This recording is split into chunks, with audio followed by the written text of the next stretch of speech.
Dear colleagues and friends, Chers collègues, chers amis, mesdames et messieurs, j'espère que vous avez tous bien mangé. Personnellement, moi, je n'ai pas eu le temps de manger.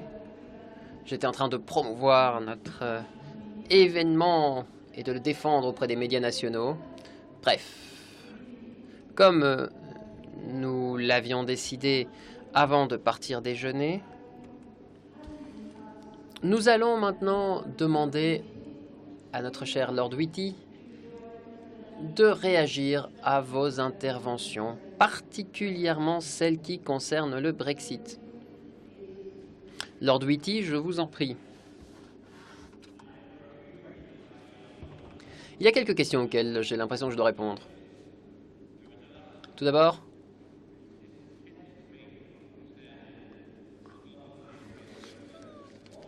on m'a demandé ce que les Britanniques veulent.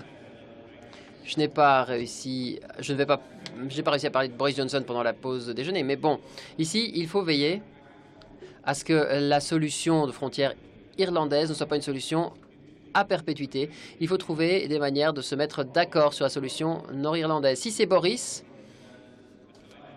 il y aura une limite temporelle. Et si vous me demandez ce qu'on va vous poser comme question, eh bien,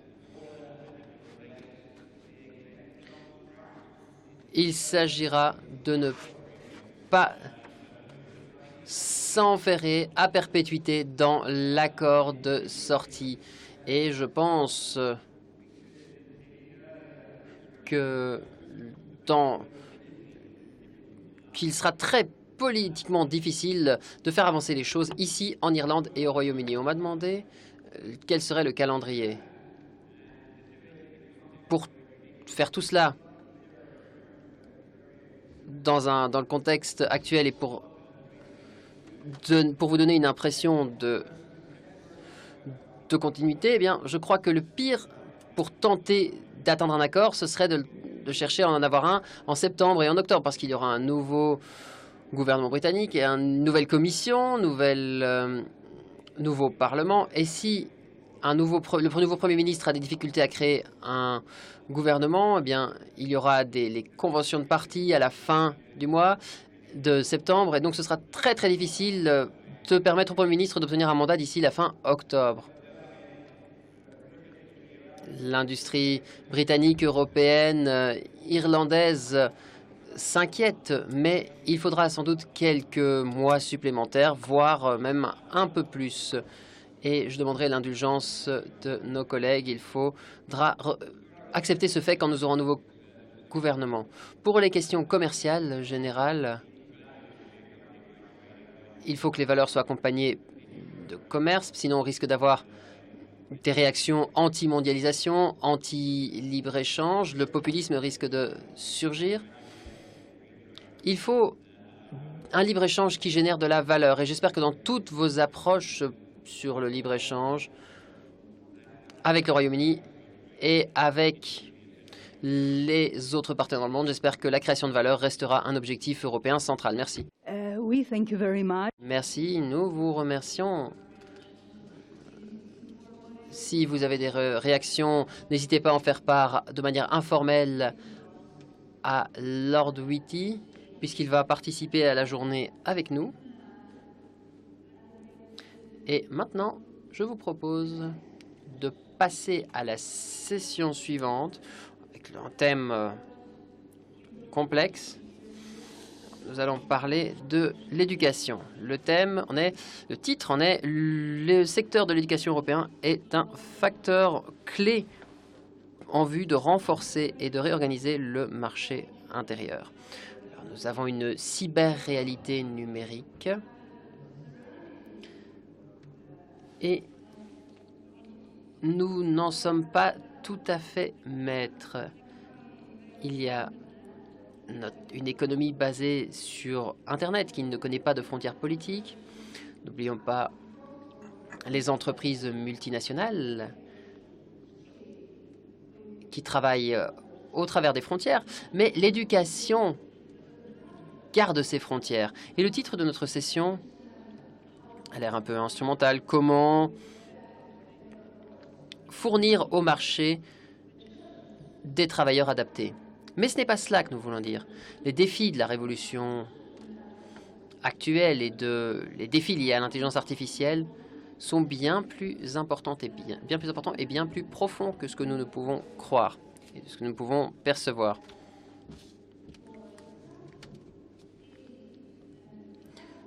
Maintenant, faut-il un espace d'éducation commun? Faut-il le créer? Eh bien, pour discuter de cela, nous avons invité 2 personnes. L'une d'entre elles représente la Commission européenne. Il s'agit de Madame Vanessa Debillet-Sainton. Et l'autre personne invitée représente l'Académie nationale roumaine. Je propose de commencer par la représentante de la Commission européenne.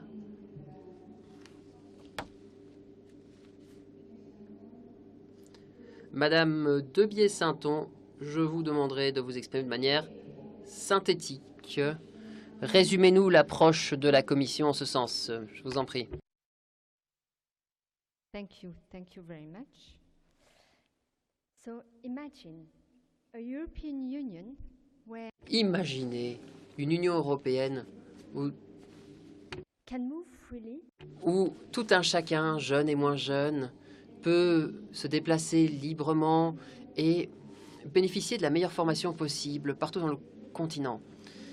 Imaginez une Europe où les compétences seraient reconnues et les diplômes seraient reconnus dans tous les États membres. Imaginez une Europe où tout un chacun pourrait contribuer à la croissance économique en contribuant à la création de connaissances et d'innovation grâce à l'échange entre pairs, entre pays, entre cultures. C'est là notre objectif avec la création d'un espace européen de l'éducation d'ici 2025. Nous savons tous que le changement technique et la mondialisation économique ont des répercussions profondes sur notre avenir. Nous savons tous que dans la prochaine décennie, la moitié des emplois vont disparaître, mais que d'autres emplois seront créés. Nous devons être prêts à nous adapter et à profiter au mieux des portes qui s'ouvrent à nous. En vue d'affronter cette transition, la société et les employeurs ont besoin de compétences pertinentes, comme l'adaptation au changement, la résilience, les compétences linguistiques, la capacité à travailler dans des milieux multiculturels et multidisciplinaires, des compétences informatiques et des compétences en matière de raisonnement. Nos employeurs et notre société ont besoin de plus de talents qui sortent de l'école secondaire et des universités. D'ici 2060, 59% des personnes dans l'Union européenne auront la possibilité de se reformer, contre 35% en 2015. Donc, la force de travail sera en fait plus petite, mais mieux éduquée. Nous avons besoin de mieux cibler notre système d'éducation et de le rendre plus inclusif. Voilà, il s'agit là des 2 faces d'une même médaille. Nous avançons, mais il faut en faire plus afin de veiller à ce que nos jeunes talents puissent obtenir les bonnes compétences en matière numérique et entrepreneuriale. Et il faut fournir des possibilités en vue d'apporter une vraie diversité aux apprenants et aux étudiants afin qu'ils puissent se former. L'intelligence artificielle et les technologies numériques peuvent contribuer à rendre la pédagogie plus innovative et plus inclusive. Ces compétences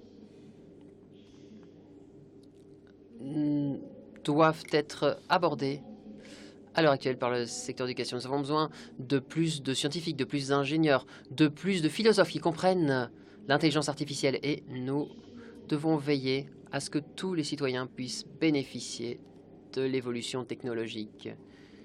Ce qui signifie qu'il faut apporter de nouvelles compétences à tout un chacun afin que chacun puisse cueillir les fruits de l'évolution numérique. Nous n'avons pas juste besoin de plus de masters en intelligence artificielle. Nous devons former les jeunes en informatique dès le plus jeune âge. Dans les écoles secondaires, il faut mettre l'accent sur l'informatique. Pour ce faire, les enseignants et les éducateurs sont essentiel. Nous devons investir dans leur formation ainsi que dans l'infrastructure informatique, dans les compétences et dans la formation informatique. Quel est le rôle de l'Union européenne? Les États membres ont l'entière responsabilité du contenu des curriculums et ils sont compétents pour organiser leur système de formation. Mais selon l'article 165 du traité, l'Union européenne a un rôle essentiel à jouer en vue de promouvoir une éducation de qualité en renforçant la coopération entre les États membres et en renforçant la mobilité des étudiants et des enseignants. Il s'agit également de renforcer notre diplomatie et nos études à l'étranger. C'est cette coopération qu'il faut que vous renforciez. C'est cette coopération qu'il faut amener au niveau supérieur. C'est exactement ce que le président Juncker a rappelé au chef d'État et de gouvernement à Sibiu. Il est temps d'être ambitieux et d'investir dans le citoyen, car les citoyens, c'est l'avenir de l'Europe. Tout cela s'inscrit dans la stratégie du Conseil et dans l'agenda stratégique du Conseil pour 2019-2024, où l'on dit qu'il faut renforcer l'investissement dans les compétences et l'éducation. Depuis 2017, et depuis la déclaration de Rome en mars, et la proclamation du socle des droits sociaux, en novembre, l'éducation n'a jamais été aussi mise en avant dans l'agenda politique. Et c'est la raison pour laquelle c'est la raison des discussions à Göteborg, où l'on a présenté les conclusions d'ici 2025. Mi-décembre, les conclusions du Conseil ont appelé le Conseil, les États membres et la Commission à poursuivre 3 objectifs principaux. Et quels sont ces 3 objectifs? Le premier concerne le renforcement de la coopération et des échanges transfrontaliers. Il s'agit également, deuxièmement, de lutter contre toutes les barrières qui empêchent le développement d'un espace européen de l'enseignement. Et le troisième point consiste à améliorer l'apprentissage tout au long de la vie, de manière inclusive, tout au long du système éducatif. Et en poursuivant cet objectif, l'espace d'éducation européen pourra couvrir tous les groupes d'âge, en passant par les enfants jusqu'à l'apprentissage pour les adultes et aux formations tout au long de la vie. Pourquoi renforcer la mobilité des étudiants?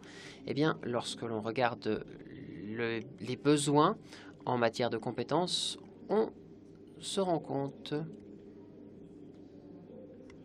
que ces compétences qui seront nécessaires sont celles que nous encourageons à travers le programme Erasmus+ et la mobilité. Une étude publiée le mois dernier souligne que 9 étudiants Erasmus sur 10 disent qu'ils coopèrent plus facilement avec les personnes de culture et d'origine différentes, qu'ils ont amélioré leurs compétences de base et plus de 50% d'entre eux ont amélioré leurs compétences numériques. En conséquence, 80% d'entre eux trouvent un emploi plus facilement dans les 3 mois après avoir terminé leurs études.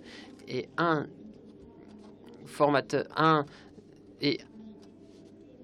pour les stages, 1 sur 2 trouve un emploi dans les entreprises dans lesquelles ils ont été employés. Mais maintenant, moins de 4% des travailleurs européens participent à des expériences Erasmus. Et nous devons faire mieux, nous pouvons faire mieux. C'est la raison pour laquelle la Commission a proposé de doubler le budget pour le futur programme Erasmus pour la période 2021-2027. Et le Parlement a proposé de le tripler. Ce qui nous permettra d'offrir beaucoup plus de possibilités aux jeunes afin que le nombre de participants soit triplé, autant dans le domaine de l'éducation supérieure que dans la formation professionnelle, le domaine de l'apprentissage et j'en passe. Tout cela permettra de tendre la main à toutes les personnes, quelle que soit leur origine. Nous pourrons développer de nouveaux formats de mobilité. Nous allons nous concentrer sur les compétences de l'avenir. Nous proposerons plus de stages dans des secteurs essentiels comme l'intelligence artificielle et le numérique. Et nous pourrons envisager même des stages dans les énergies renouvelables, la lutte contre le changement climatique et j'en passe. Afin d'atteindre nos objectifs, nous devons vaincre les obstacles à la libre circulation des apprenants. C'est la raison pour laquelle la Commission a proposé une recommandation sur la reconnaissance automatique des qualifications d'éducation secondaire, et le Conseil l'a adopté à l'unanimité. Mais évidemment, nous avons encore du pain sur la planche afin que ces recommandations se traduisent dans la réalité. Et nous avons besoin de vous pour que vous puissiez faire avancer les choses. Le manque de compétences dans les langues étrangères est également une autre barrière qui empêche la libre circulation des travailleurs. Nous sommes heureux que le Conseil ait adopté de nouvelles recommandations permettant que chaque apprenant, à la fin de son passage par l'école obligatoire, soit capable de parler au moins 2 langues étrangères. L'initiative de carte d'étudiants européenne permettra aux étudiants de profiter plus facilement de la mobilité. Il s'agira de connecter les citoyens, les étudiants, à travers un réseau d'échange. Le troisième objectif, visant à améliorer la nature inclusive et la nature de formation continue de notre système d'éducation. La Commission a lancé plusieurs initiatives, mais nous avons besoin de votre soutien pour pouvoir travailler. Les recommandations du Conseil les recommandations pour l'apprentissage pour les petits-enfants est important. Il s'agit de jeter les bases pour que les enfants puissent apprendre tout au long de leur vie. L'apprentissage tout au long de la vie est essentiel et notre initiative a pour objectif d'étudier tout un chacun et de s'insérer dans les objectifs de développement durable. Il s'agit d'encourager plus de jeunes à s'engager dans la science, la technologie, les mathématiques, l'ingénierie. Nous voulons améliorer les compétences numériques, nous voulons renforcer les compétences scientifiques et nous voulons développer une vraie attitude entrepreneuriale. Nous allons devoir nous retrousser les manches afin de transposer tout cela dans les systèmes d'éducation nationaux. En parallèle, le plan d'action d'éducation numérique propose 11 actions qui aideront les États membres et leurs citoyens à s'adapter au mieux à la vie et au travail dans l'environnement numérique actuel. Afin de promouvoir le multilinguisme et aussi honorer une initiative initiée par la France qui sont les universités européennes. Car il est nécessaire aussi de transformer nos universités et nos établissements d'enseignement supérieur. Alors de quoi s'agit-il? Ces universités européennes sont des alliances d'établissements d'enseignement supérieur existants venant du nord, du sud, de l'est, de l'ouest de l'Europe pour proposer une stratégie commune à long terme, à 10 ou à 15 ans, de comment ils voient leur université, le futur de leur université, de façon à promouvoir cette identité européenne commune et ces valeurs communes, de façon aussi à booster la mobilité des étudiants et du personnel académique, et enfin de booster leur compétitivité sur l'échelle mondiale. L'objectif pour ces universités et ces établissements d'enseignement supérieur est de structurer leur activité d'enseignement, de formation, et là où cela fait du sens, de leur activité de recherche également, autour de challenges transdisciplinaires qu'elles vont choisir elles-mêmes. Cela peut être le changement climatique, le développement durable, mais aussi les sciences humaines, les sciences sociales. Ce sont leurs choix. Elles vont créer des campus interuniversitaires où les étudiants, les doctorants, le personnel académique, les chercheurs vont pouvoir être mobiles à tous les niveaux.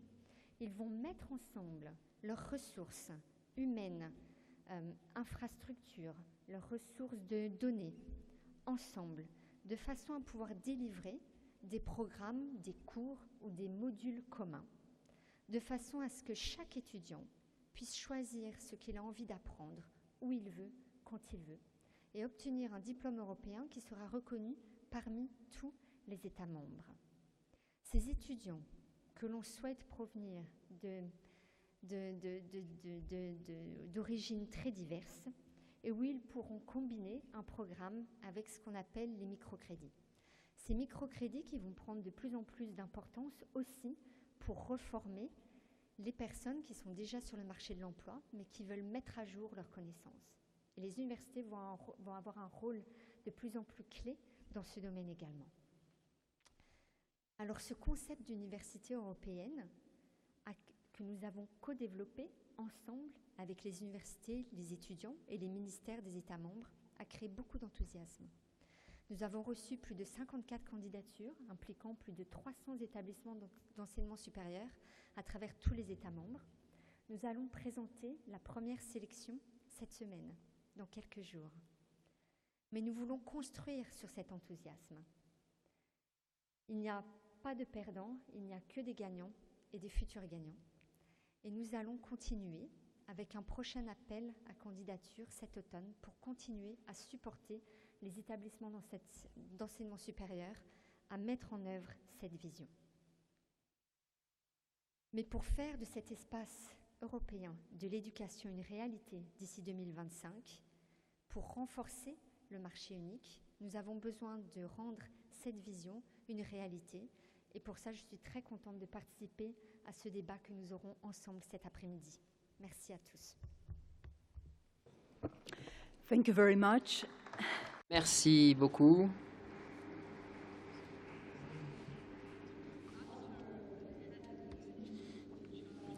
Après la chef d'unité, donc qui s'occupe de l'éducation dans l'Europe, au sein de la DG Jeunesse, Culture et Sport, j'ai l'honneur de vous présenter notre nouvel intervenant, M. Ioan Dumitrache, secrétaire général de l'Académie roumaine, qui va nous présenter la vision académique en vue d'améliorer la qualité de l'éducation européenne. Il va vous présenter globalement la position de la Roumanie dans le domaine de l'éducation supérieure. Mesdames et messieurs, c'est un plaisir pour moi de m'exprimer au nom de l'Académie roumaine. Je vais parler des répercussions des technologies de l'information et de la communication sur notre vie et de l'évolution. Et je vais le faire en roumain. L'innovation scientifique est très importante.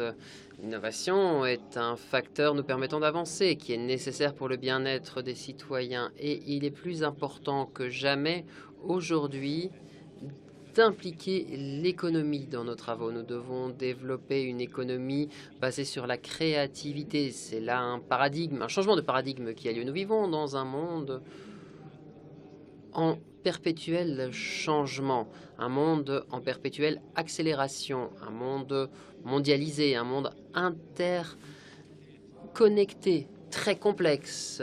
Il est donc très important de construire une planète plus intelligente, planète où l'on peut bien vivre et où les avantages puissent être utilisés. La formation, la technologie, la société sont liés. Tout cela représente un ensemble de facteurs nécessaires à la formation de la société. La formation est en quelque sorte la base d'une société basée sur la créativité et la formation. L'utilisation des ressources personnelles est un réel défi dans le domaine technologie. Il faut que nous jettions un nouveau regard sur l'éducation dans le contexte des défis de l'avenir, limite des ressources, réchauffement climatique, migration, croissance démographique,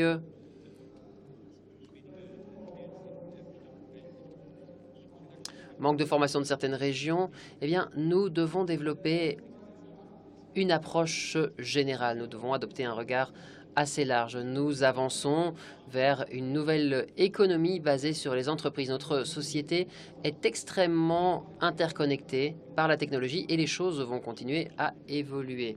Bref, la qualité de vie change.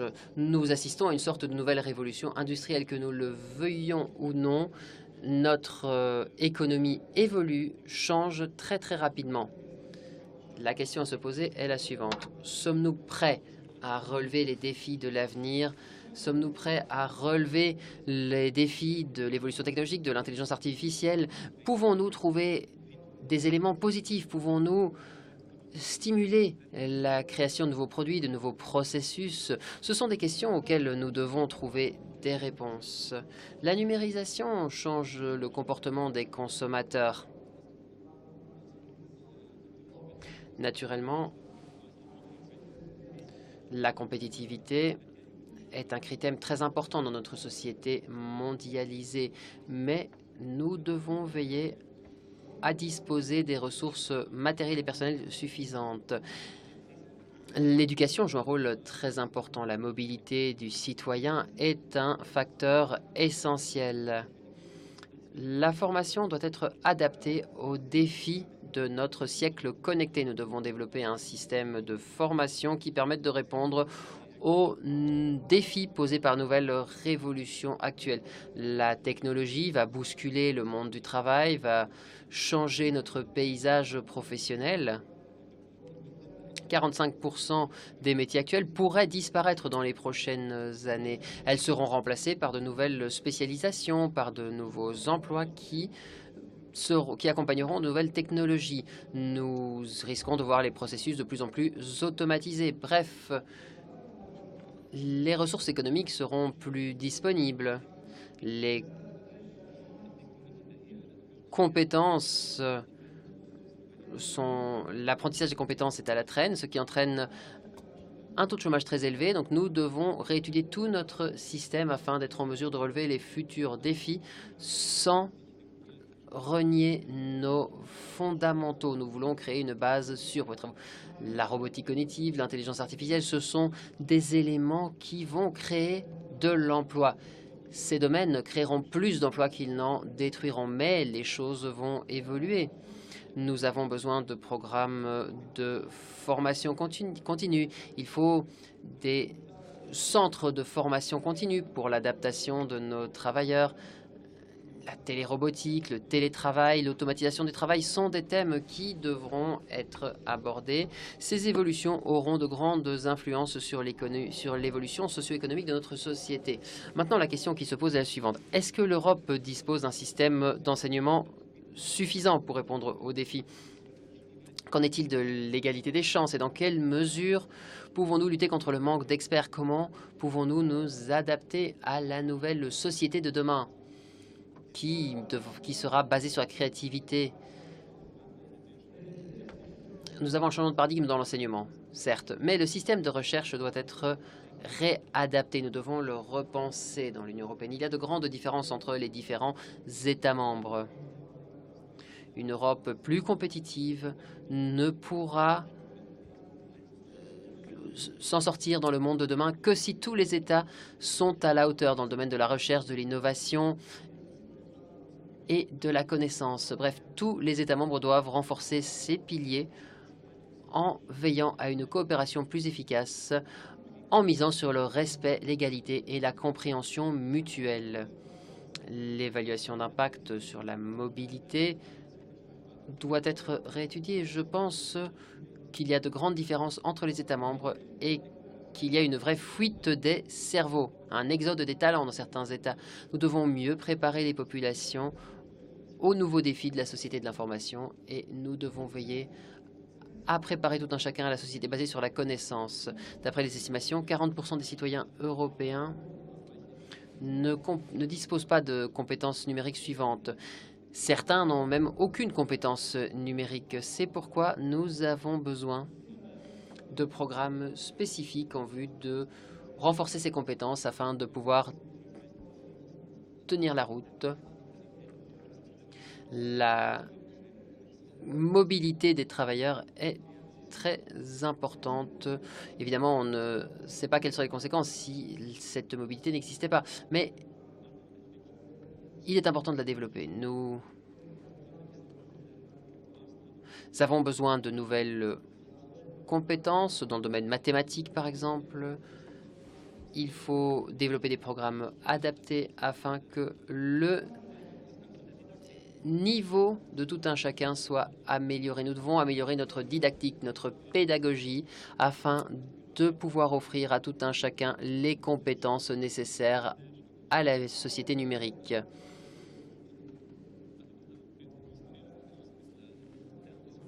Cet espace de l'éducation demande de la mobilité, demande une modernisation des curriculums, demande une amélioration des processus. Je pense au principe des 2 langues étrangères qui est très important. Je pense à l'acquisition de compétences numériques qui sont nécessaires en vue de participer à ce changement de paradigme. L'éducation intelligente, la smart education, est essentielle. Il faut actualiser notre modèle. Nous devons être plus flexibles, nous devons être plus efficaces, nous devons être transparents, nous devons prévoir à l'avance, nous devons aplanir la voie pour le processus d'évolution. Notre société basée sur la connaissance demande une nouvelle culture. Un système scientifique, un système de recherche sont nécessaires. Ceci devrait se pencher sur l'économie et sur les problématiques actuelles, dans le cadre, bien entendu, de notre planète intelligente. La numérisation de la formation et la transition vers une éducation intelligente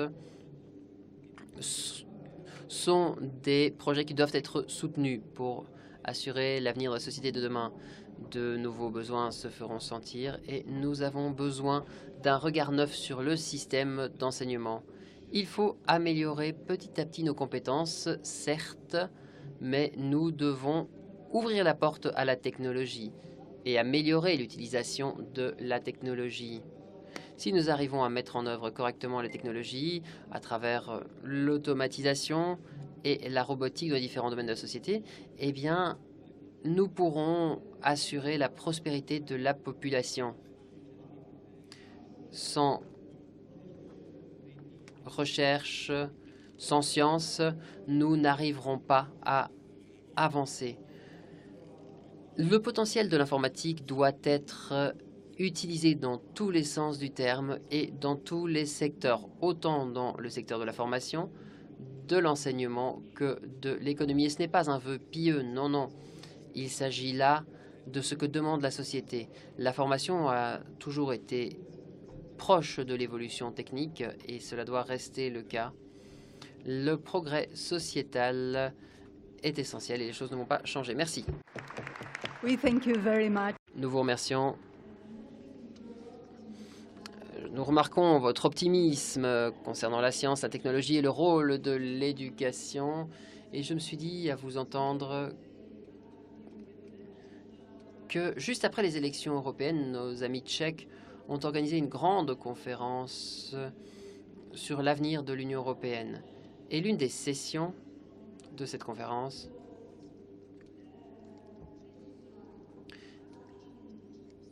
demandait ce qu'il se passerait lorsque les ordinateurs seraient plus intelligents que nous.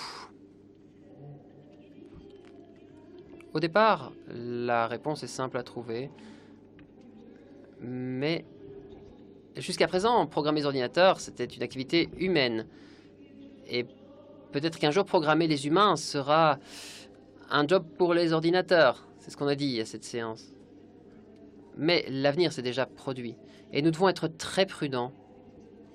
Je pense que notre objectif principal est de donner le pouvoir aux citoyens afin de pouvoir préserver notre démocratie en approvisionnant le marché en travailleurs, certes. Et je peux vous dire que nous avons 18 collègues qui souhaitent s'exprimer.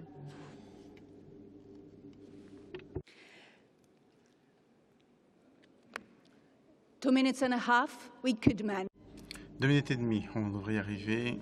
Pour ce qui est du temps de parole, alors entre 2 minutes et 2 minutes 30 pour chacun. Et je commencerai par vous demander de bien vouloir prendre la parole. Don Marna, donc pour la Roumanie. Merci Madame la Présidente. Renew Europe, comme vous le savez, est le nouvel acteur clé au niveau européen. Notre vision c'est une Europe de libre-échange de marché ouvert. Mais le fait de transformer cette vision, dans la transférer dans la sphère de l'éducation, en fait, implique que nous devions accepter que l'Europe n'est plus en mesure de se sentir compétitive dans la production de t-shirts, de chaises par rapport à la Chine.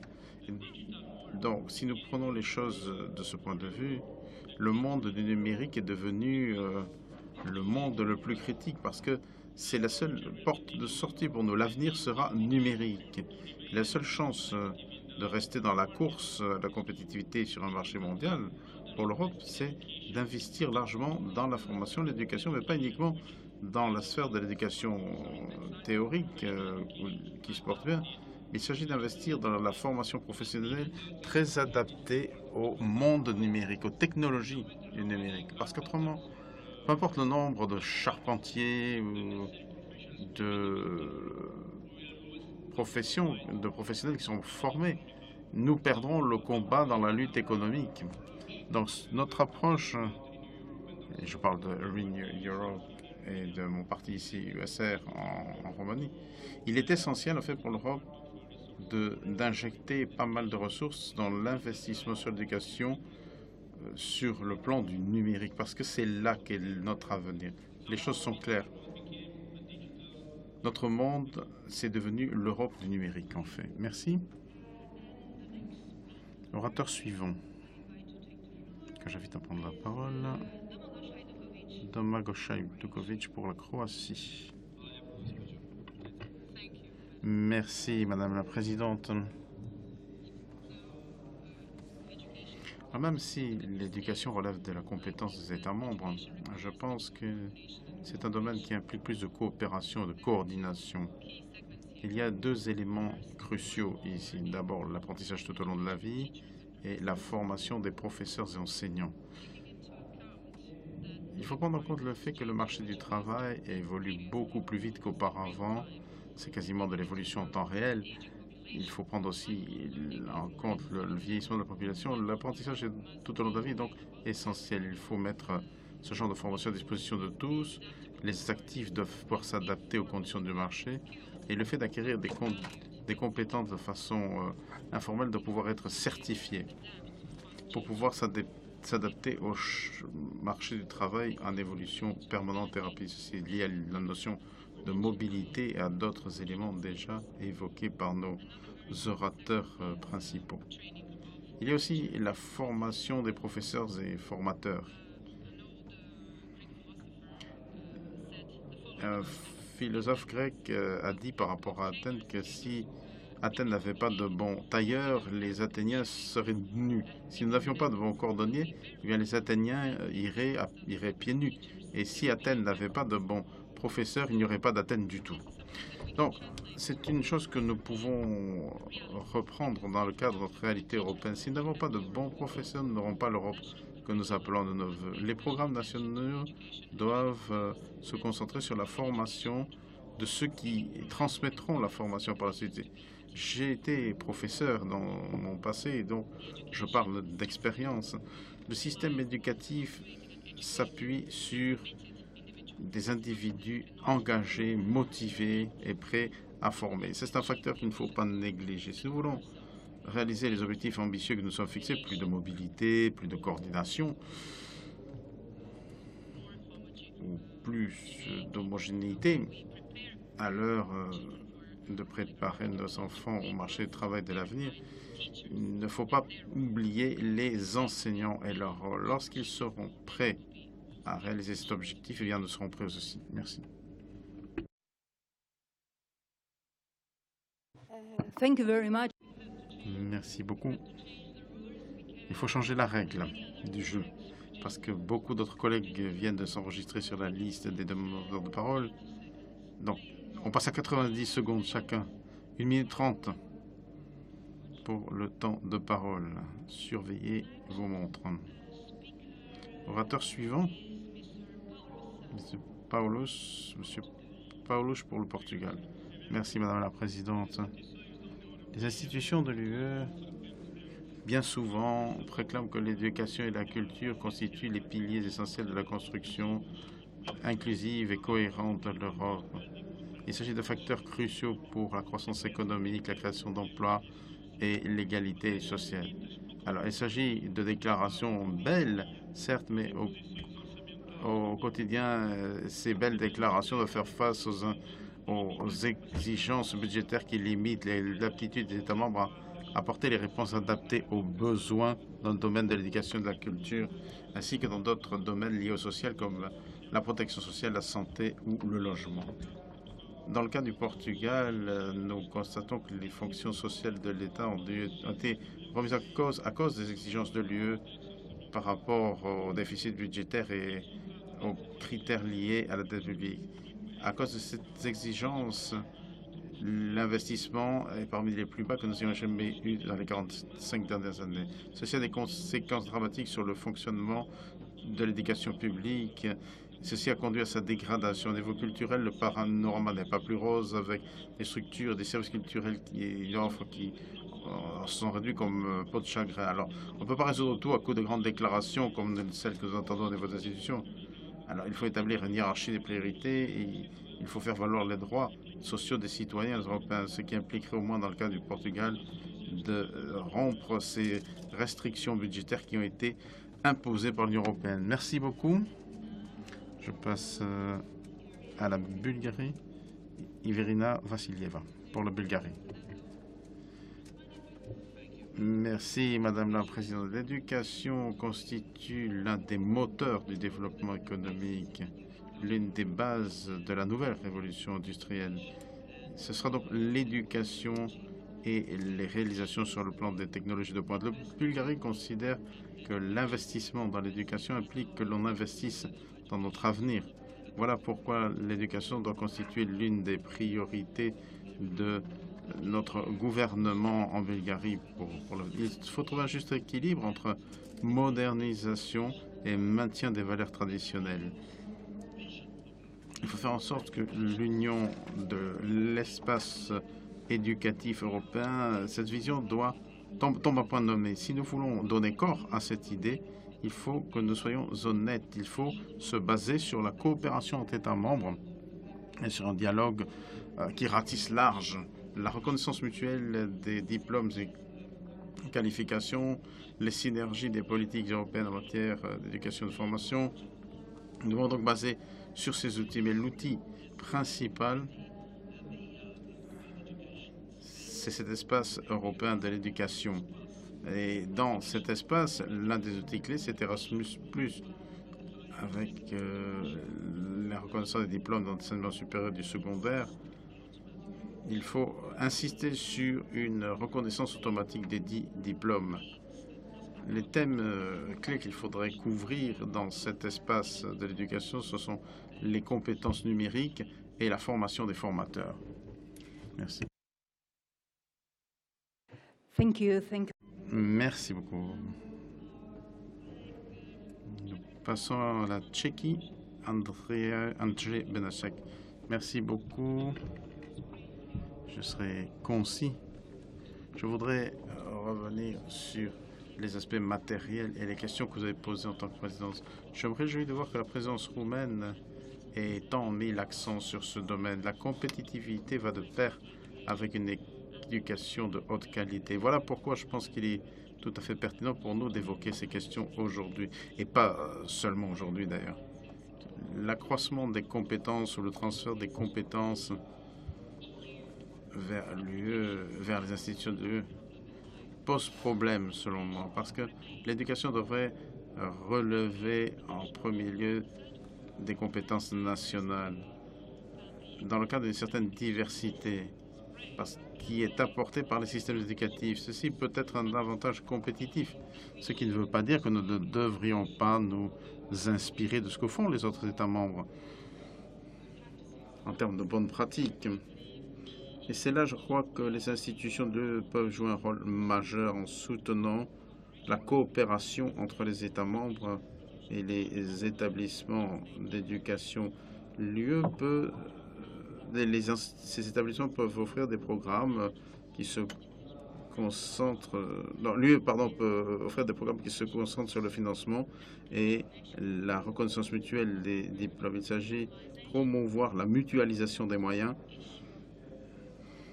Il y a un point qui mérite d'être mentionné, c'est la formation linguistique, les améliorations des compétences linguistiques. Je crois que dans certains États membres, y compris le mien, il y a pas mal de problèmes à ce niveau. Comme d'aucuns l'ont dit avant moi, à juste titre, moins nous arrivons à communiquer entre vous et avec le monde extérieur, plus ceci nuira ou sapera notre rôle en tant que leader au plan mondial. C'est un aspect sur lequel je voulais insister. Merci. Merci beaucoup. Pour le Bundesrat allemand, Reinhard Robrau. Dank, Frau Präsidentin. Merci, Madame la Présidente. À la COSAC, nous devrions parler de subsidiarité dans ce thème. La formation, la culture, cela relève des compétences des États membres. En Allemagne, ce sont les Länder qui sont rassemblés au Bundesrat qui sont compétents. Il s'agit de préserver l'identité nationale et régionale. Il est vrai que l'économie européenne doit être renforcée afin de lutter également contre le manque de compétences. Nous avons besoin de coopération, mais le contenu des curriculums de formation ne doit pas suivre la rationalité économique pure. Il faut veiller à développer des personnalités. Le principe de subsidiarité doit s'appliquer dans sa forme la plus pure, tout comme pour l'organisation de la formation. La dimension technique de la numérisation doit être prise en compte. L'infrastructure doit être soutenue par l'Union européenne. Il s'agit d'améliorer l'efficacité énergétique de nos écoles, notamment d'assurer la mobilité. C'est très très important, d'où le développement d'Erasmus. Et les autorités européennes peuvent se montrer intéressantes. Le contenu des curriculums et les diplômes doivent rester nationaux. La comparabilité, oui. L'unicité, non. Et l'échange d'expérience est une très bonne chose. D'ailleurs, le Bundesrat participera de manière critique et attentive à l'évolution du programme Éducation 2025. Merci. Thank you. It is a... Merci beaucoup. Ça se complique un petit peu. Je donne la parole à Hans-Andreas Limi pour la Norvège. Merci, Madame la Présidente. Alors, il faut que je jongle un peu avec la session précédente et la question du Brexit, ainsi qu'avec l'éducation dans le marché unique. La Norvège est un partenaire proche de l'UE. 60% de nos importations viennent de l'UE et 80% de nos exportations vont vers l'UE. L'accord sur l'EEE est la pierre angulaire de cette collaboration étroite dans d'autres domaines comme la recherche et l'éducation, la santé, la protection civile ou encore la culture. Le Brexit aura un impact très marqué et manifeste sur l'Union européenne, certes, mais sur la Norvège aussi. Si l'UE quitte, si le Royaume-Uni quitte l'UE, le Royaume-Uni quittera aussi l'EE.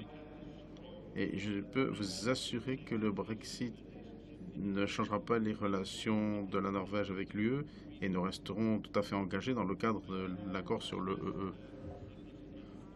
Alors, il y a la question du marché unique qui est essentielle. La recherche et l'éducation sont essentielles dans ce contexte. La Norvège prend part à Horizon 2020 et au programme Erasmus. Les deux sont vitaux pour avoir une société plus verte, plus intelligente et plus novatrice, tant en Norvège que dans l'UE. Nous avons fait part de notre intention de continuer à participer au prochain programme de recherche. Merci de votre attention. Je vous remercie. La Slovénie. Nick Prebil pour la Slovénie, donc. Merci de me donner la parole. Chers collègues, au cours des dernières années, l'évolution numérique a été très rapide. La numérisation, la dématérialisation doit être suivie de modifications au système éducatif. Et ces modifications doivent aller de pair avec l'évolution scientifique et technologique. Au niveau de l'Union européenne ainsi qu'au plan national, nous devons rester vigilants à cela. Nous devons mieux former en termes de santé et sécurité en ligne. Nous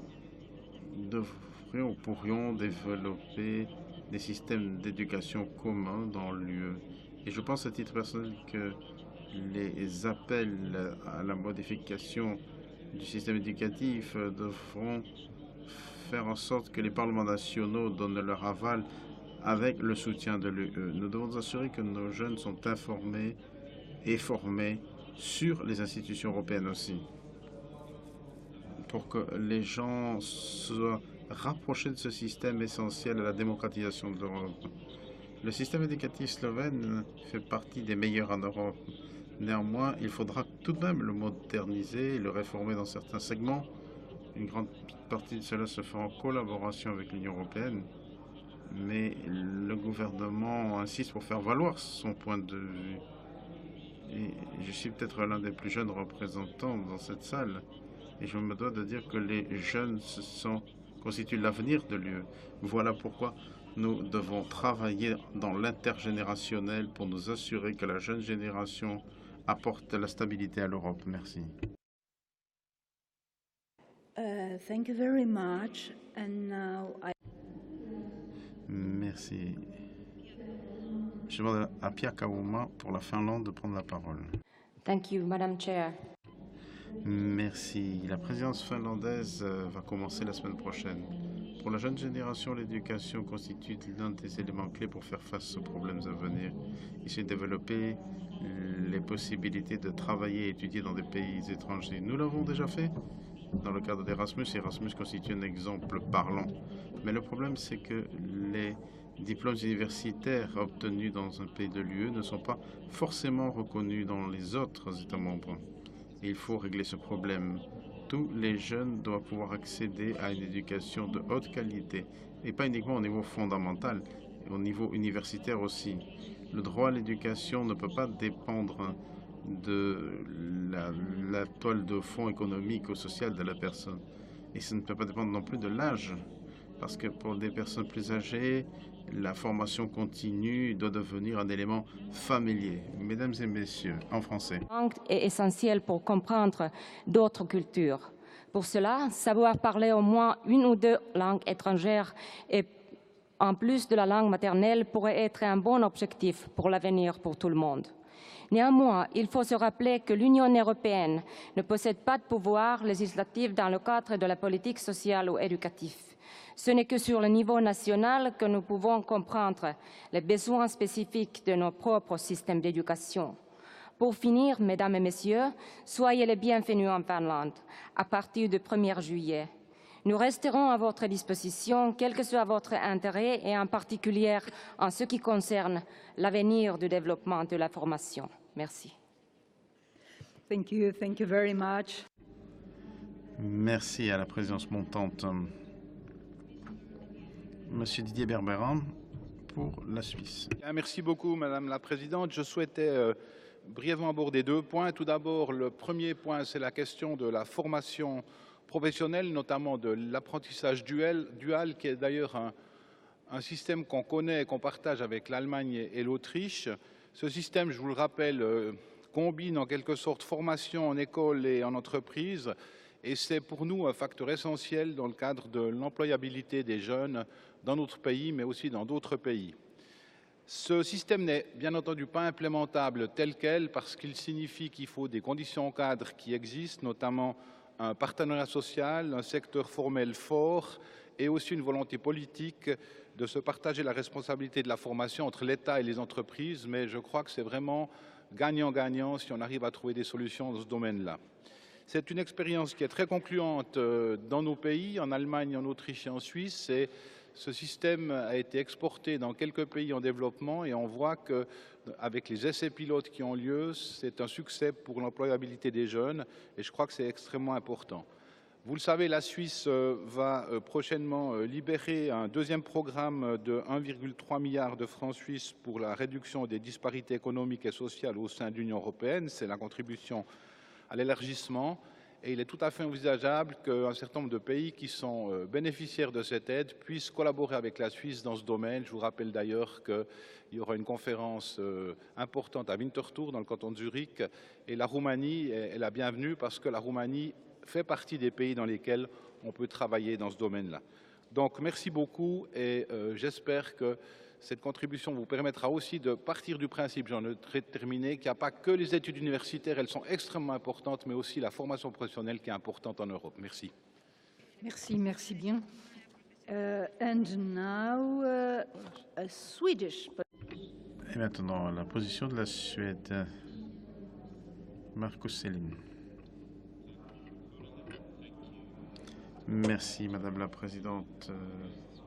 Je remercie à nos amphitrions roumains. Je vous remercie pour cette réunion très importante de la COSAC. Alors, puisqu'il est question du système éducatif, eh bien, nous savons qu'aujourd'hui ou demain, en termes de formation et d'ingénierie, nous manquons de matériel sur le terrain. Si nous voulons promouvoir l'accès aux jeunes femmes et aux jeunes filles aux formations en ingénierie,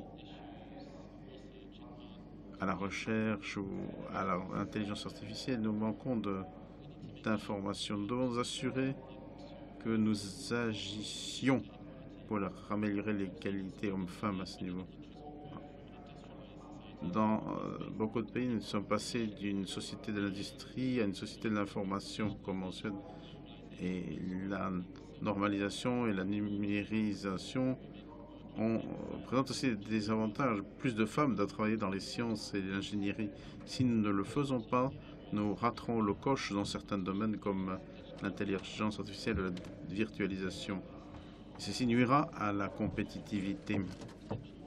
Il existe un vrai potentiel à accroître notre croissance. Nous ne pouvons pas nous permettre l'inégalité des genres dans ce domaine. Ceci nous coûte des emplois, et l'emploi, ça veut dire la croissance. Ceci nous permettrait de mieux investir pour la prospérité et le bien-être. Si nous voulons une Europe qui fasse preuve de solidarité, nous avons besoin d'égalité hommes-femmes. Donc il faut encourager les femmes et les jeunes filles à s'intégrer au domaine de l'ingénierie des technologies. Il faut leur permettre de combiner une carrière et le rôle de mère. Les femmes sont souvent responsables du foyer et des enfants, mais il faut créer une société où le genre ne fera pas de différence en termes de possibilités de carrière, avec un accès égalitaire à toutes les carrières pour tous à l'avenir. Merci. Thank you very much. Merci beaucoup. Je suis très favorable à cette idée.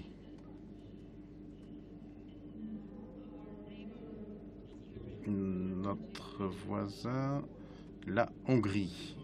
Merci de me donner la parole, Madame la Présidente. Nous apprenons beaucoup de choses. L'essence de l'intégration, c'est la liberté des capitaux, la circulation des capitaux, mais aussi essentiellement des personnes. Car cet espace européen de l'éducation, nous ne pourrions que renforcer les 4 libertés fondamentales.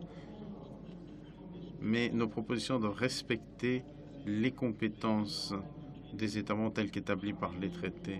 La Hongrie est favorable à un renforcement de la coopération au niveau de l'Union européenne dans le domaine de l'éducation.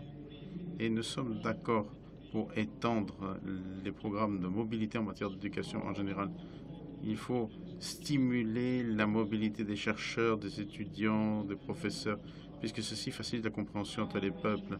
Et nous apprécions à sa juste valeur que Tibor Navracsics, qui est commissaire à l'éducation, à la jeunesse, au sport, informe régulièrement la Commission des affaires européennes de ses activités. Le commissaire Navracsics a fait un travail remarquable dans le renforcement du programme Erasmus, qui était déjà très important, en proposant le doublement des fonds disponibles pour le programme post-2020. La question du renforcement de l'identité européenne en tant que mission politique fait souvent l'objet de discussions au niveau du Forum européen. Il s'agit d'un outil qui permettra de créer cet espace européen de l'éducation. La Hongrie est d'accord avec cet objectif et nous pensons que le fait de renforcer l'identité européenne pourra se faire en renforçant l'identité locale, nationale et régionale. Merci. Merci beaucoup. Je donne...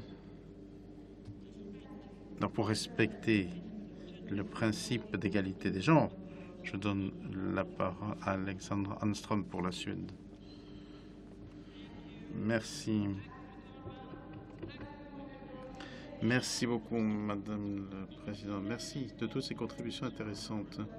Pour ce qui est de la croissance et notre conviction dans l'intérêt de l'avenir de la recherche et le développement sont essentiels. L'Europe est certes en avant, mais nous sommes à la traîne par rapport à d'autres pays. Donc nous pouvons encore améliorer la situation. Donc l'innovation et la recherche sont des domaines qui constituent une véritable priorité. L'esprit d'entreprise, l'innovation sont essentiels. Ceci permet de créer des emplois. Et nombre de chefs d'entreprise en Europe, notamment des petits chefs d'entreprise, doivent se charger de beaucoup de travail administratif. Et ça, il faut s'en débarrasser. Comment pourrions-nous encourager les jeunes à fonder leurs entreprises si ce n'est pas le cas? Le secteur des services connaît un fort niveau de croissance et nous devons améliorer le marché unique. Donc, nous devons le développer il faut saisir les opportunités que nous offre la numérisation. Tous les États membres ont une responsabilité dans le développement du marché unique et tous les États membres ont des responsabilités dans la formation en termes de numérisation au niveau de l'école. La virtualisation n'est qu'un outil, pas une solution. C'est comme les langues. Nous pouvons mieux faire en apprenant les uns des autres, en apprenant les bonnes pratiques, les bonnes méthodes des autres pays. Et nous devons aussi réduire toutes ces surcharges de travail administratif, la surréglementation. Ceci nous permettra de créer plus d'emplois, de réintégrer plus de gens au marché du travail. Et les États membres ont une véritable responsabilité. Ils doivent apprendre les uns des autres. Merci. I thank you. Merci beaucoup. Il y a encore 12 orateurs à écouter et 16 minutes devant nous. Alors, il y a beaucoup d'amendements à discuter. Ensuite, je vais donc donner la parole à Riina Sikkut pour l'Estonie. Merci, chers collègues. Merci. Avec son introduction, notre collègue a parlé d'un monde complexe, de défis multiples à relever, mais qui sont des défis interconnectés. Et donc, il faut que nos réponses soient tout aussi plurielles. Voilà pourquoi les collègues qui ont parlé de la nécessité d'acquérir des compétences informatiques ont raison, mais que faut-il de plus? L'Estonie est un État numérique et nous sommes tout à fait favorables à l'acquisition de qualifications numériques, ce qui permettrait d'obtenir la reconnaissance immédiate des diplômes et des titres de façon à encourager la mobilité scientifique et technique. Deuxièmement, l'éducation informelle, l'acquisition de compétences grâce à des tutoriaux sur Internet, du travail volontaire ou que sais-je encore, est une composante qui gagne en importance. Nous avons donc besoin d'une approche européenne pour appréhender cette formation informelle et reconnaître ces compétences acquises sur le tas.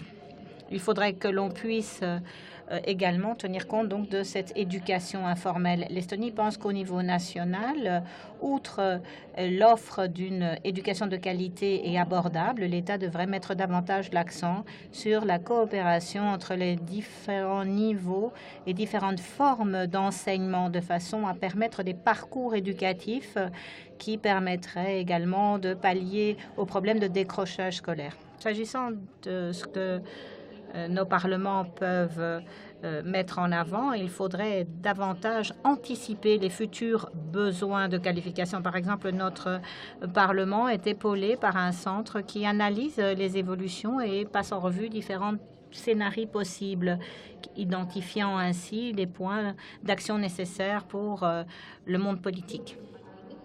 Alors, J'attends avec impatience la présidence finlandaise qui va mettre l'accent sur un financement adéquat d'Erasmus+. C'est une mesure qui promeut la mobilité et j'espère qu'avec l'espace européen d'éducation, nous pourrons aller de l'avant et nous espérons vraiment que le Royaume-Uni continuera d'en faire partie. Bien, maintenant, je me dois de passer la parole à un représentant des pays qui sont à la pointe d'égalité entre hommes et femmes, Madame Asluk Arna Sigubjornsdottir, qui nous vient d'Islande.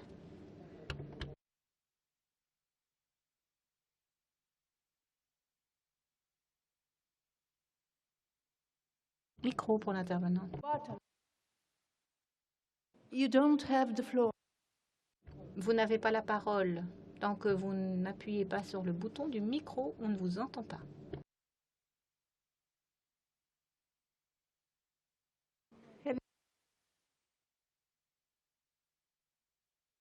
Have you succeeded?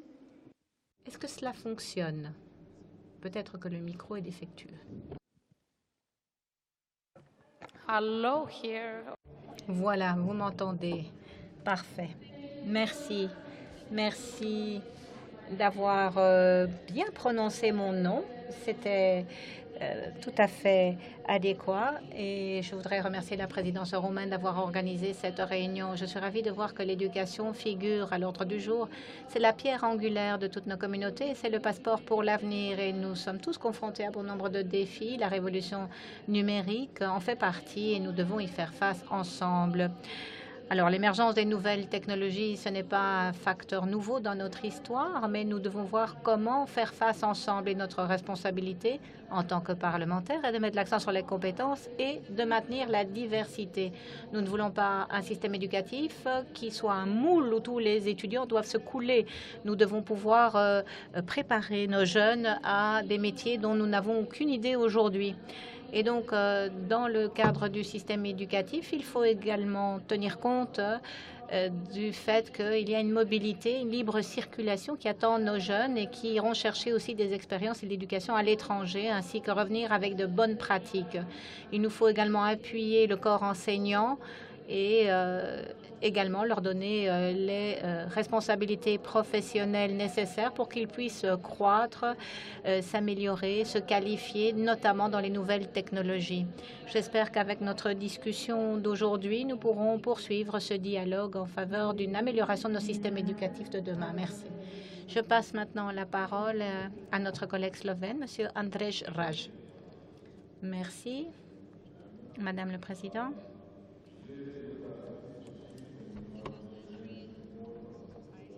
En 2003, j'ai eu l'occasion de participer au programme d'échange Erasmus, Socrates Erasmus à l'époque. Et donc, je ne peux qu'applaudir des deux mains ce que nous propose la présidence roumaine qui vise à assurer que l'enveloppe financière permettant la mobilité des étudiants soit majorée. Je peux aussi vous faire part de notre expérience, à savoir que l'intégration de notre système au système éducatif, aux normes européennes, a permis à notre économie de se renforcer et de devenir plus résiliente également aux différents chocs que nous avons pu connaître et que nous connaîtrons encore à l'avenir. Je pense que le défi majeur pour nos systèmes éducatifs sera celui lié à la décarbonation, la numérisation et l'informatisation du secteur de l'énergie. Il y a un énorme potentiel en Europe. Nous avons de 400 à 500 milliards d'euros que nous dépensons pour acheter du pétrole. Et ceci pourrait être utilisé pour développer de nouveaux services en faveur d'une nouvelle industrie. Je pense que nous devons nous y atteler au niveau de l'Union européenne et également orienter nos systèmes éducatifs et notre économie en ce sens. Merci. Thank you. C'est moi qui vous remercie, Monsieur Raj. Je voudrais maintenant passer la parole à Monsieur Gérard Crowell pour l'Irlande. Oui, merci, Madame. Je dois dire qu'à chaque fois que nous nous penchons sur le dossier de l'éducation, je ne me sens plus.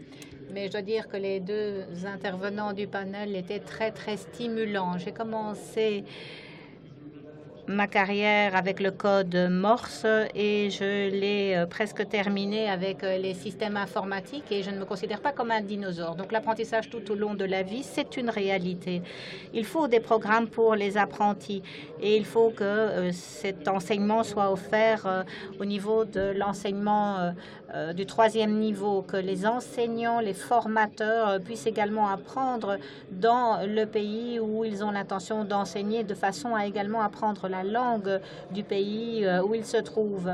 C'est clair qu'il faut que les instituts technologiques, les universités s'ouvrent à toute une série de partenaires. Je suis tout à fait d'accord avec les microcrédits. Je pense que c'est une excellente idée, notamment pour l'apprentissage tout au long de la vie. Nous devons également avoir des systèmes de reconnaissance des connaissances acquises préalablement, de façon à pouvoir utiliser à plein toutes ces compétences et ces qualifications dont nous avons cruellement besoin. Merci. Maintenant, je passe la parole à Lord Charles Kinnoul. Oui, merci madame et merci également à nos 2 intervenants qui ont lancé la discussion d'une vision très intéressante pour l'avenir. Je ne peux qu'espérer que l'itinéraire choisi ne passera pas par des structures qui démanteleront ce que nous avons mis en place avec Erasmus et Horizon. Horizon qui a également une composante éducation importante. Ce sont des programmes qui doivent être poussés plus avant. Et d'ailleurs, ils ont acquis la confiance de centaines de milliers de citoyens. Nous l'avons entendu. Ils ont fait leurs preuves. Je dois dire que j'ai bien entendu l'importance de la culture et de l'expérience qui permet à l'Europe d'être à la pointe et le Royaume-Uni a toujours été un partenaire de choix. C'est vrai que nos écoles, nos universités ont toujours eu, je dirais, un programme enrichi par association à tous ces programmes et le Royaume-Uni souhaite que son association à ces 2 programmes soit maintenue. J'espère donc que notre futur nouveau gouvernement demande à être associé et à participer à ces programmes futurs et que nous aurons la possibilité de rester à vos côtés. Merci.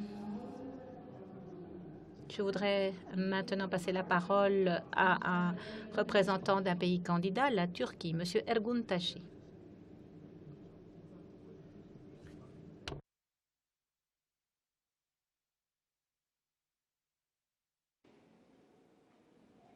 Yeah, Je vous en prie. we could go on. Non? Monsieur Tachi étant absent, nous passons à notre collègue italienne, Madame Elena Testor. Merci, Madame le Président. Il est clair que le sujet que vous nous proposez est un thème important sur lequel l'Europe doit investir, à savoir l'éducation et les jeunes. En effet, les jeunes doivent être sensibilisés à l'importance de l'Union européenne. Un premier pas a déjà été accompli grâce au programme Erasmus qui a permis à nos jeunes de vivre sans frontières, sans limites. Et je pense qu'il faut continuer dans cette voie et poursuivre les possibilités qui s'offrent aux jeunes, permettre à nos jeunes de devenir plus compétitifs face à un marché globalisé. En plus, nous voulons que le marché unique fonctionne et pour qu'il fonctionne bien, il faudra amener plus de reconnaissance des diplômes supérieurs. Je pense que c'est un des pas fondamentaux à accomplir au niveau des États membres et de l'Union européenne. Mais ce qui est surtout nécessaire, me semble-t-il, c'est de procéder à une analyse des besoins de qualification, et ceci pour pouvoir offrir les spécialisations nécessaires dans les différentes professions, améliorer notre réactivité par rapport aux besoins des marchés, et ceci pour éviter la fuite des cerveaux, mettre en avant l'innovation et la recherche, améliorer également l'utilisation de la technologie numérique pour l'enseignement, pour l'éducation. C'est absolument essentiel si nous voulons maintenir et développer la connectivité entre les États membres. Améliorer l'apprentissage informatique est absolument essentiel. Ceci nous permettra d'améliorer nos compétences et nos qualifications. Les langues également et les valeurs communes doivent rester au cœur de notre action. Merci. Merci à vous. Voilà, je pense que dans l'entretemps, notre collègue turc nous a rejoints. Je passe donc la parole à Monsieur Tachi. Mesdames et messieurs, nous pensons que l'espace européen d'éducation est une initiative importante qui offre bon nombre de possibilités et qui mobilise pas mal d'instruments qui permet à l'Union européenne de faire face aux défis qui viennent des développements technologiques et des nouvelles conditions qui voient le jour sur les marchés de l'emploi. Parachever cet espace européen de l'éducation contribuera non seulement à améliorer le quotidien des citoyens européens, mais permettra également de donner aux citoyens européens les compétences et les qualifications nécessaires pour faire face aux nouvelles conditions du marché de l'emploi. L'espace européen de l'éducation doit également permettre d'améliorer la compétitivité de l'Union européenne en créant une main-d'œuvre très qualifiée. Nous apprécions le parachèvement de cet espace qui englobe toute une série d'activités culturelles et éducatives. Nous pensons que la culture et l'éducation doivent aller main dans la main. Ce sont des instruments essentiels si nous voulons relever les défis de l'avenir. Je vous remercie de votre attention. Merci.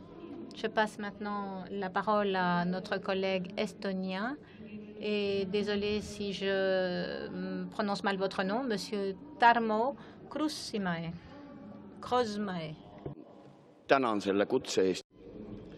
Merci d'avoir essayé de relever ce défi. Ceci montre que nous avons beaucoup d'enthousiasme par rapport à Erasmus. Donc il faut trouver le moyen de faire face à nos conséquences 500 € des jeunes, mais le problème c'est qu'il y a beaucoup de jeunes qui doivent faire face à une sorte de marché noir du logement. Donc le problème c'est que ceci peut nuire aux mesures que nous prenons dans Erasmus. Et ceci peut faire perdre ses vertus à Erasmus. Et je crois qu'il faudrait donner plus d'argent à ces jeunes. Il faudrait revitaminiser le système Erasmus. Merci. Oui, thank you. Merci. Je vais maintenant passer la parole à ma contrepartie au Sénat polonais, Monsieur Jarosław Obremski. Merci. En fait, je vais essayer de jeter un coup de projecteur quelque peu différent. Un rapport américain récent démontre que les études les plus difficiles sont prises à bras-le-corps par les enfants issus de la migration qui viennent de l'Asie, alors que les ressortissants nationaux, eux, se dirigent vers des carrières considérées comme plus traditionnelles, comme par exemple les carrières juridiques. Et ceci doit montrer à l'Europe qu'il y a un véritable dynamisme du côté des pays asiatiques. Et je pense qu'on parle beaucoup d'éducation dans une perspective de marché. Or, il semble ressortir que sur le long terme, il y a une question importante. Qu'est-ce qui vous pousse à étudier et que faut-il étudier? Alors, il faut d'abord se poser la question et ensuite s'orienter sur les besoins du marché, parce que s'il n'y a pas un enthousiasme à ce genre d'études, elle serait vouée à l'échec. Et donc, s'agissant de la dimension européenne, elle concerne également les enseignants qui doivent être concernés par cette dimension européenne. La liberté d'étudier où l'on veut est certainement une occasion que saisissent bon nombre de pays plus riches ou mieux dotés, mais ça pourrait aussi être une catastrophe pour les pays les plus pauvres. On a parlé de la fuite des cerveaux. C'est un problème qui pourrait s'aggraver à l'avenir quand on voit le nombre d'étudiants qui viennent se former pour repartir ensuite. L'éducation est, à mon sens, également liée au principe de subsidiarité. Et je pense qu'il est important de le rappeler. Merci. Je vais maintenant passer la parole à notre collègue Igor Pimenovs de Lettonie. Merci, Madame. Je pense que par rapport à ce volet de l'éducation, il faut aussi parler d'une dotation financière à la hauteur de nos ambitions. C'est un défi pour les États qui ont des difficultés à joindre les deux bouts s'agissant de l'inégalité de la redistribution des moyens financiers. Mon pays est un exemple vivant et la Roumanie également. Alors, je suis d'accord pour dire qu'il faut éviter d'appliquer des politiques stéréotypées au niveau de l'Union européenne. Nous avons essayé également de transposer les règles en matière de stabilité, de gouvernance financière et le fameux pacte budgétaire qui nous est imposé et qui amène une discipline budgétaire beaucoup plus stricte dans les pays de la zone euro où les budgets doivent être équilibrés. Et si les gouvernements s'écartent des objectifs fixés, automatiquement des sanctions seraient déclenchées.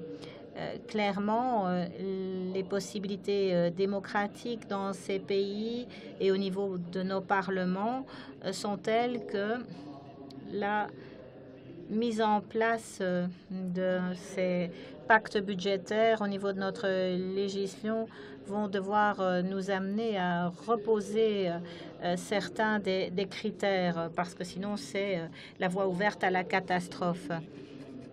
Nous voulons bien sûr une croissance économique, mais il faut éviter d'alimenter le populisme qui finalement touche les personnes les moins nanties. Le financement de l'éducation doit être une priorité et nous avons bien évidemment un projet ambitieux, celui de l'éducation européenne dont nous avons tous besoin. Merci. Very much. Merci. Je passe maintenant la parole à Madame Sabine Tilley. Je vous en prie. Madame la Présidente, on peut que souligner la mise en place d'un espace européen d'éducation, surtout aussi en respectant les compétences des États membres. Deux sujets me tiennent particulièrement à cœur, c'est-à-dire le renforcement de l'Erasmus+, en trouvant des financements pour un public qui normalement n'est pas concerné ou qui ne se sent pas concerné par la mobilité. Je crois que ça, c'est vraiment quelque chose avec lequel on pourrait trouver plus d'acceptation pour l'Union européenne si on arrivera à favoriser cette mobilité. Et aussi, évidemment, ça passe par l'amélioration de l'apprentissage des langues, mais on se concentre, à mon avis, trop sur l'apprentissage des langues. On devrait aller au-delà, aller vers un apprentissage de l'interculturalité. Je crois que ça pourrait grandement nous aider et dans les relations politiques et également dans les relations commerciales, parce que nous avons besoin de savoir où sont les priorités des uns et des autres, pourquoi tel et tel État membre réagit de telle et telle manière, ou tel citoyen ou population réagit de cette manière. Et je pense que ça pourrait être véritablement un sujet pour les universités européennes qu'on souhaite mettre en place. Merci. Merci bien. Now, Monsieur Elias Myriantous de Chypre. Je vous en prie.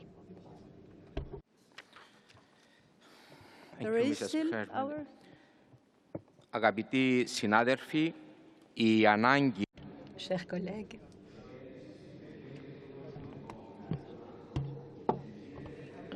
nos besoins d'investissement en l'éducation, la culture et l'offre diversifiée d'études possibles est de plus en plus évident. Nous avons vu, notamment lors des dernières élections, que les citoyens demandent de plus en plus à ce qu'on entende ce qu'ils ont à dire. Alors clairement, ce sont des domaines où la compétence des États membres est à l'avant-plan et il convient pour ces États membres de mettre les citoyens au cœur de leurs priorités. Alors bien sûr, l'Union européenne a un rôle complémentaire à jouer que nous apprécions, d'arriver à 2025 avec un espace européen d'éducation à la hauteur de nos ambitions. Un espace qui permettra à toutes ces politiques de produire des effets en matière de création d'emplois, de promotion de la croissance, de la justice sociale, la diversité, tout en promouvant une identité européenne. Alors, bien sûr, cette quatrième révolution industrielle dont nous parlons tous, nous sommes conscients du défi qu'elle représente. Cela veut dire l'avènement de nouveaux modes d'entreprise, de nouvelles façons de travailler. Et il faudra que tous les États membres puissent appuyer le programme Erasmus+, les nouvelles initiatives pour apprendre des langues, améliorer également la reconnaissance des compétences acquises, la carte des étudiants, l'apprentissage tout au long de la vie, la mobilité, l'intelligence artificielle et la culture, qui seront autant de sujets importants. Grâce à des actions, grâce à des coopérations, nous devrons mobiliser tous les instruments dont nous disposons. Les parlements nationaux, auront un rôle à jouer pour renforcer leur rôle, définir les priorités et développer des stratégies en espérant que le Parlement européen puisse appuyer toutes ces initiatives. Bien, merci. Nous touchons à la fin de ce tour de parole. Avant de rendre la parole aux membres du panel, je passe la parole à Madame Marina Berlingueri pour l'Italie. Oui, merci. Clairement, je pense que pour l'économie de demain, la résilience au choc dépendra de la façon dont on pourra mobiliser les nouvelles technologies et les nouvelles possibilités que nous offre le monde numérique. Nous ne devons pas avoir peur de ces nouvelles technologies. Ce sont des instruments au service de l'homme et pas l'inverse. Nous devons investir dans l'avenir sans avoir la crainte d'en être détruit. Il faut voir ce qui se passe en Asie parce que l'on voit le positionnement des pays asiatiques sur le marché, le succès qu'ils engrangent à l'extérieur. La Chine a augmenté son investissement en recherche et en développement et en innovation, un pourcentage très important par rapport à son PIB. La Chine représente 20% aujourd'hui des investissements, du nombre de scientifiques, de publications, notamment dans le domaine des brevets. Tokyo et Nagoya se trouvent bien au Japon et sont des acteurs très importants. Voilà pourquoi il faut mettre au point une stratégie européenne servant la formation de nos jeunes, en partant bien sûr des propositions faites par la Commission sur la ventilation des ressources telles que prévues dans le cadre financier pluriannuel. Alors Erasmus+, la mobilité des jeunes travailleurs et la reconnaissance mutuelle des diplômes sont des mesures adéquates, mais il faut investir davantage en recherche et développement de façon à permettre aux universités, aux centres de recherche et aux entreprises européennes de travailler davantage en synergie. Merci. Je vais maintenant me tourner tour à tour vers nos intervenants, les membres du panel, de façon à ce qu'ils puissent réagir à chaud et brièvement aux différents éléments de discussion que nous avons entendus. Nous allons commencer dans l'ordre de leurs premières interventions. Je vous en prie, Madame. Oui, merci. Je voudrais tous vous remercier pour un débat très intéressant et merci de votre appui massif en faveur de cette initiative Espace européen d'éducation, ce qui ne met absolument pas à mal la subsidiarité, la compétence des États membres en matière d'enseignement et d'organisation de l'enseignement.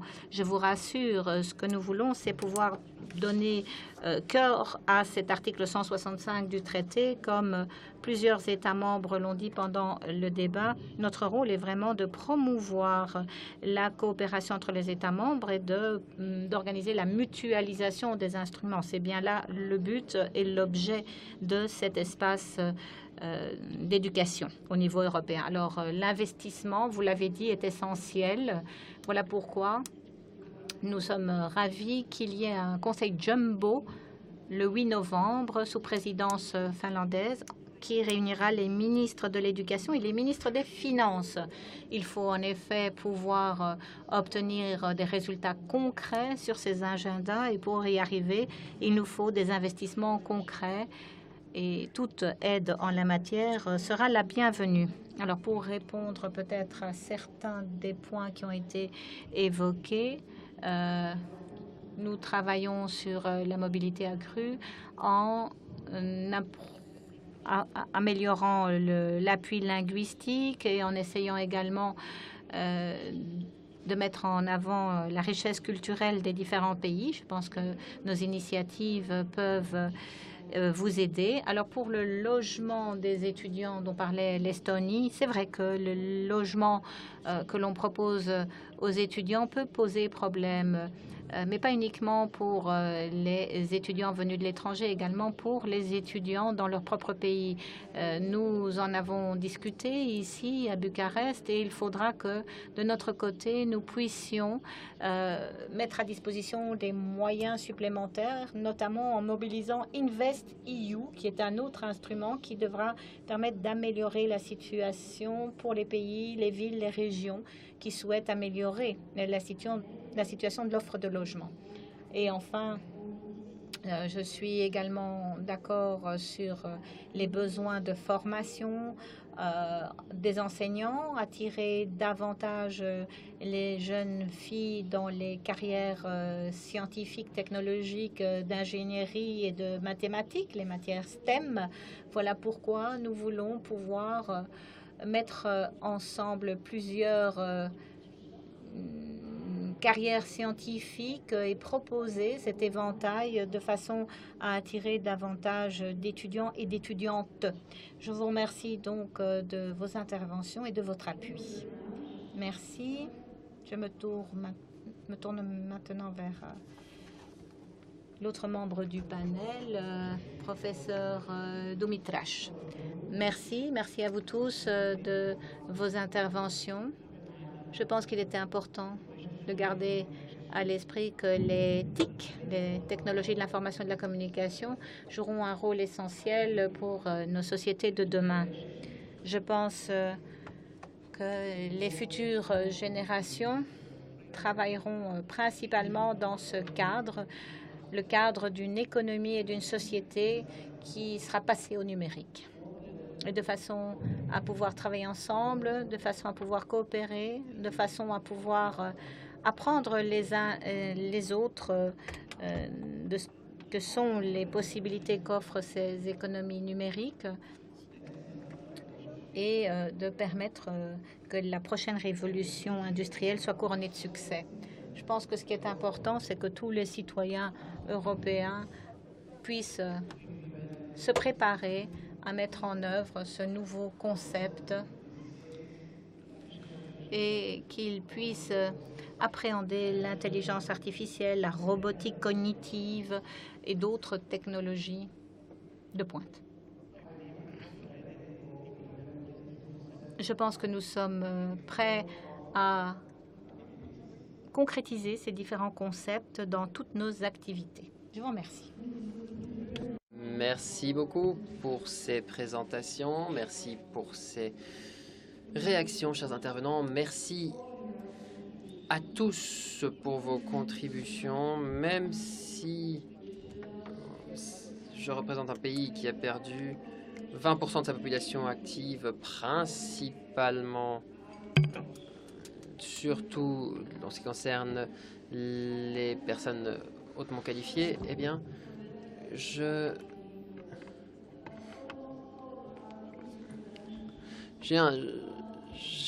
pense que l'avenir sera meilleur en Europe. La plupart des interventions nous disent qu'il nous faut un marché intérieur et des personnes qui servent ce marché. Et on ne parle pas de citoyens européens. Et moi, ça m'inquiète, en fait. Et je termine peut-être sur une note triste, en finissant la session, mais je m'inquiète pour l'avenir et je donne la parole à mes collègues pour qu'ils prennent la main pour les activités qui suivent cette session. Merci beaucoup.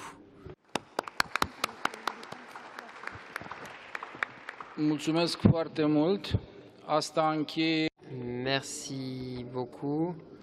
Nous pouvons ici conclure notre journée qui a été extrêmement intéressante, extrêmement utile. Une journée qui nous a permis d'échanger des idées. Nous avons parlé des thèmes qui nous occupent et je remercie les personnes qui ont pris la parole. Je remercie toutes les personnes qui ont contribué au débat du jour. Nous pourrons poursuivre les discussions de manière informelle. Par la suite, et les chefs de délégation, pour les chefs de délégation, nous allons continuer à discuter. Donc je demande aux chefs de délégation de rester et j'espère revoir tout le monde ce soir et ensuite demain pour les conclusions de notre rencontre. Voilà.